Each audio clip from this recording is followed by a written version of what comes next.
ये question number 4 है जिसमें एक यूनिवर्सल सेट दिया हुआ है 1 से लेकर 9 एलिमेंट तक नेचुरल नंबर्स। सेट ए दिया है 2 4 6 8, सेट बी दिया हुआ है 2 3 5 7। आपको वेरीफाई करना है ए यूनियन बी का De Morgan law. A union B का whole bar equal to A bar intersection B bar, इसका अपोजिट ए इंटरसेक्शन बी का whole bar equal to A bar union B bar, इसके basis पे। तो सबसे पहले हम पार्ट 1 करते हैं, तो ए यूनियन बी कैलकुलेट करते हैं। तो मिक्सिंग ए यूनियन बी की मिक्सिंग किया तो 2 दोनों में है तो एक बार लिखा गया, 3 इसमें उसमें नहीं तो कोई बात नहीं, 3 4 5 6 7 8 ये आ गया ए यूनियन बी। एलएचएस ले लिया लेफ्ट हैंड साइड। अब इसकी मिक्सिंग करते हैं तो बार निकालते हैं, कॉम्प्लीमेंट ए यूनियन बी का whole bar equal to U minus A union B. ठीक है, यूनिवर्सल में से ये सब्ट्रैक्ट कर देंगे, सब्ट्रैक्ट करेंगे 2 से लेकर 8 तक के एलिमेंट सब्ट्रैक्ट हो जाएंगे। तो 2 से लेकर 8 तक के करेंगे तो बचेगा क्या, 1 और 9। ठीक है, अब 1 बाय 1 करेंगे आरएचएस के लिए।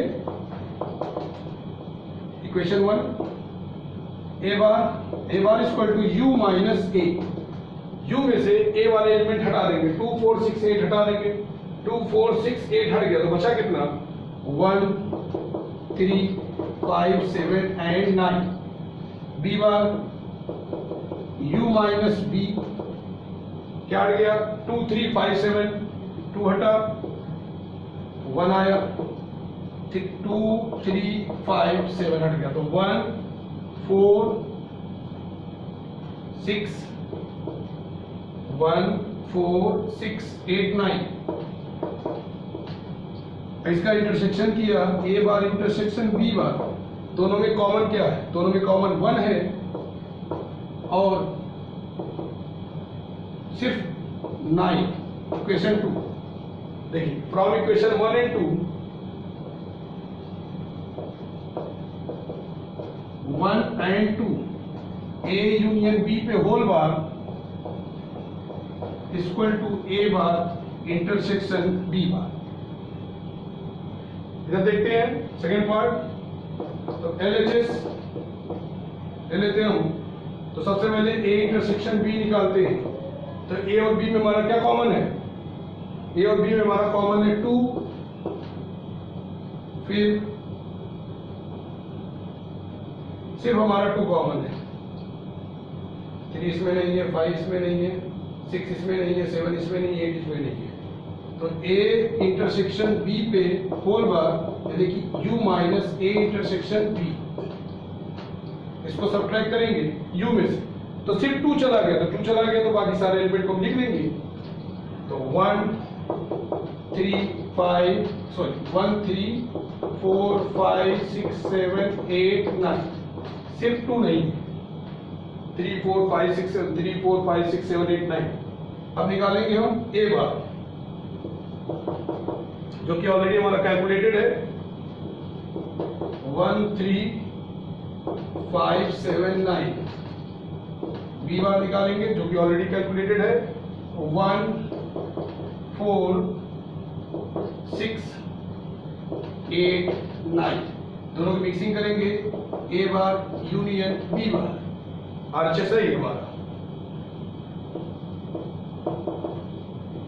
ये हमारा एलएचएस था। इक्वेशन 1 मिक्सिंग करेंगे तो 1 3 4 5 6 7 8 9। Equation 2 from equation 1 and equation 2 A bar sorry A intersection B का whole bar equal to A bar union B bar. ठीक है, वेरीफाई हो गया दोनों, यानी कि आपका 4th part is done.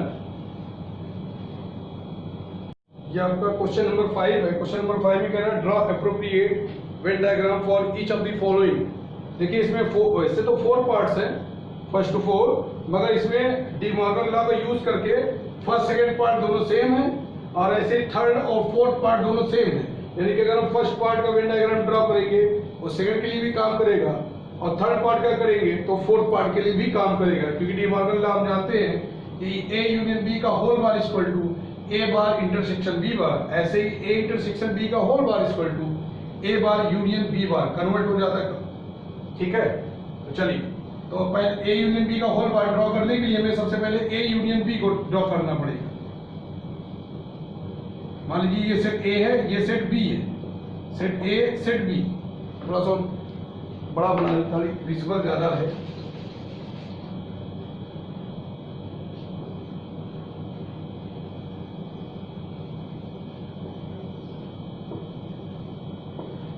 A B, हमें इसका यूनियन ड्रॉ करना है, ए यूनियन बी।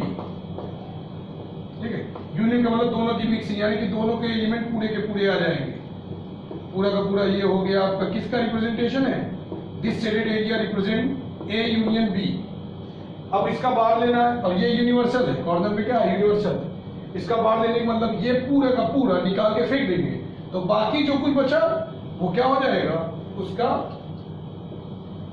कॉम्प्लीमेंट हो जाएगा, किसका, ए यूनियन बी के होल बार का, यानी कि इसके बाहर का एरिया। तो इसके बाहर का area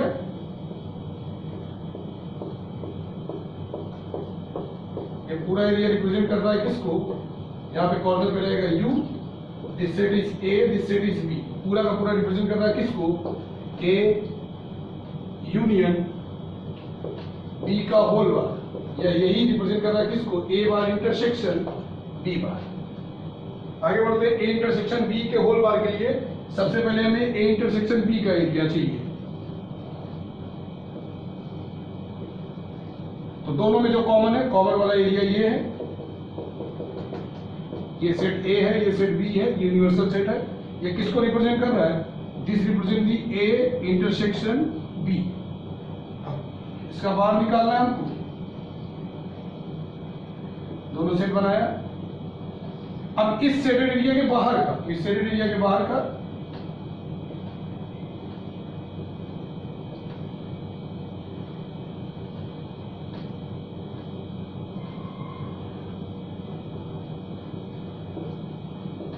this area represent the A intersection B का होल बार, या फिर यही रिप्रेजेंट करता है किसको, ए बार यूनियन बी बार। ये एरिया छूट गया, इसमें ये एरिया था, इसमें ये छूट गया, इसमें ये एरिया था, इसमें ये एरिया को आपने शेड नहीं किया। तो ये हो गया आपका क्वेश्चन नंबर 5। अब ये क्वेश्चन नंबर 6 देखते हैं। Let U be the set of all triangles in a plane, and if A is the set of all triangles with at least one angle different from 60 degree, what is A? तो universal set है जो बहुत सारे type के triangle का collection है, जो universal set दिया गया, यानी कि आपका इक्विलेटरल ट्राइंगल भी हो गया और आइसोसेलेस ट्राइंगल भी हो गया, स्केलिंग भी हो गया। ठीक है, और सेट ए दिया हुआ है कि उसमें at least one angle different from 60 degree, यानी कम से कम एक एंगल 60 से डिफर कर रहा है, यानी कि इससे ज्यादा भी करे तो भी एक ए के अंदर ही आएगा। तो हम एंगल के बेसिस पे कैटेगराइज कर रहे हैं ट्राइंगल्स को। तो पहला हमने केस लिया जिसमें तीन के तीनों एंगल जो हैं वो 60 से डिफर कर रहे हैं, यानी कि देखिए 45, 45, 90, यानी कि तीनों में से कोई भी 60 नहीं है, तो वो भी सेट ए में आएगा। एक हमने 60 ले लिया, बाकी देखिए 50, 70, 120, 120 प्लस 60, 180, तो यानी कि एक एंगल, ये इसमें क्या है, ऑल थ्री डिफर,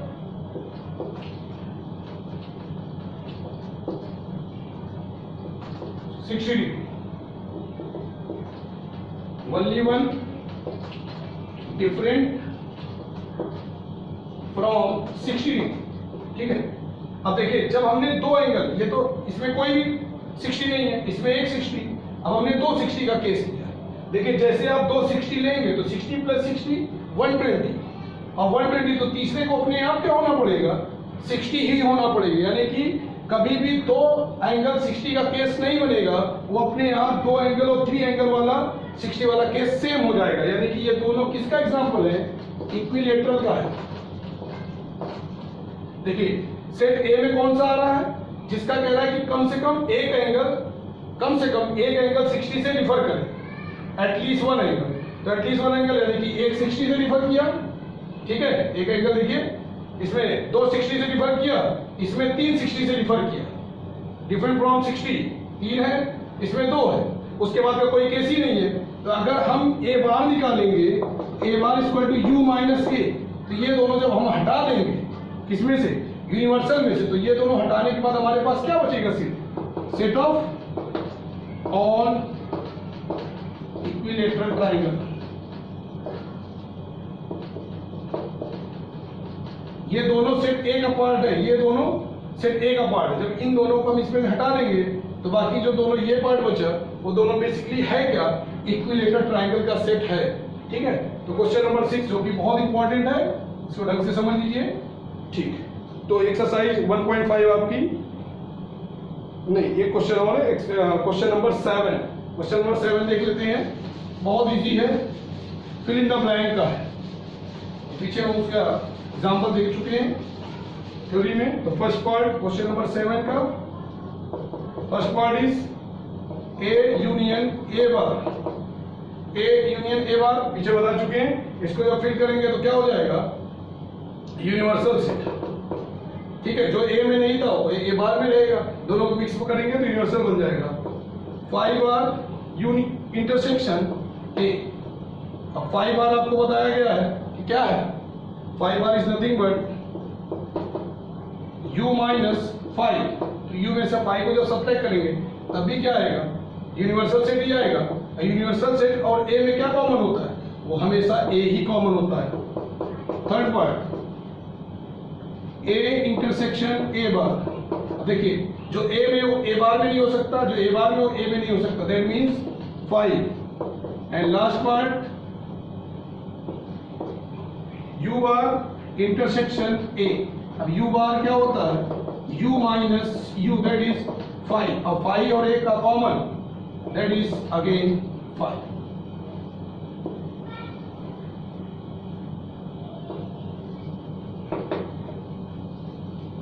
ये आपको हो गया क्वेश्चन नंबर 7। तो एक्सरसाइज 1.5 आपकी कंप्लीट हो गई, इसको आप सॉल्व कर लीजिए। Thank you.